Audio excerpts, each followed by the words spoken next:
Now, many people think of leaders as people in the big picture, you know, famous sort of profiled people and so on, but much of leadership is actually done in ordinary life. In fact, the bulk of it is done in ordinary life and ordinary activities. So in our interests around families and people getting good life, there are all kinds of challenges, and so anybody that responds to those challenges in a good way is providing leadership. And it can be leadership that is invisible most of the time. So the idea even that leadership draws attention to itself would be true for some kinds of leaders, but there'd be many leaders who are providing leadership in a way that does not draw attention to themselves, yet you could say they're very effective. But their profile might be quite low because they're not seeking profile, they're seeking outcomes. And so, you know, their leadership be quite different feel to it.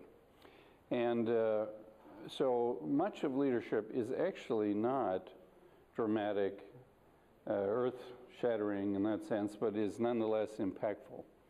So many people think, well, I'm not a leader because I'm not doing anything that's earth-shattering and dramatic. And I suppose then that you're using the criteria, all leaders must do that. But actually, most leaders get a lot done without drawing much notice, and yet it could be quite effective. Also, many people think there's a theory in leadership called the great man of history theory of leadership, which is really the idea that these figures come along and then they do great things and they change the world, sort of like Alexander the Great. He wasn't really Alexander the Mediocre, so that's why they called him Alexander the Great. That would have been one of the great figures, you know, or a Caesar, or religious leaders, for instance, like, you know, like the Buddha or something.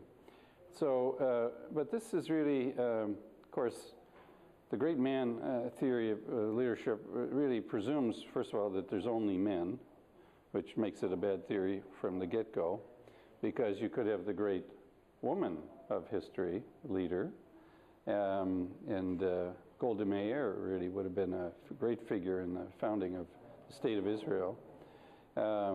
Queen Elizabeth, you know, there have been many women. So the idea of leadership is great figures is not actually the case. That in fact, most leadership is done by ordinary people under ordinary circumstances in conjunction with other people providing leadership. And so that type of leadership is not individualistic, and it's not because of the greatness of particular individuals.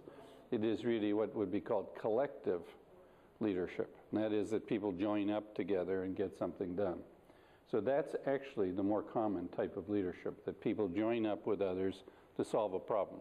So if you look at problems that have moved ahead or challenges, and you trace back why did they move ahead, you'll see many fingers in the pie typically. Various people making contributions, but joining up to do that. And in the broadest sense of that, in our sector, for instance, it is what we would call social movements. Social movements are movements of people joining up together to address a particular challenge. So the movement to get people with disabilities a good life is a very widespread movement that involves millions of people in multiple countries, but often pushing in relatively similar directions, trying to achieve things in education, work, family life, family support, social inclusion. And these purposes are shared in a social movement, but the leadership's coming from multiple parties of all kinds, most of whom will not know each other, and yet they are all sort of pulling away at the same problem. So in this sense, so each of us might think, well, my contribution is just a little drop in the bucket, so to speak, and you'd be right. One person can make a difference, but it's the many people pulling in the same direction gets us over the finish line. And so, and this may be over, in some cases, over many decades, you might see progress. So social movements then are an expression of collective leadership. And that's a very powerful leadership, because one person can get a lot done, but a whole lot of people doing something gets an awful lot done.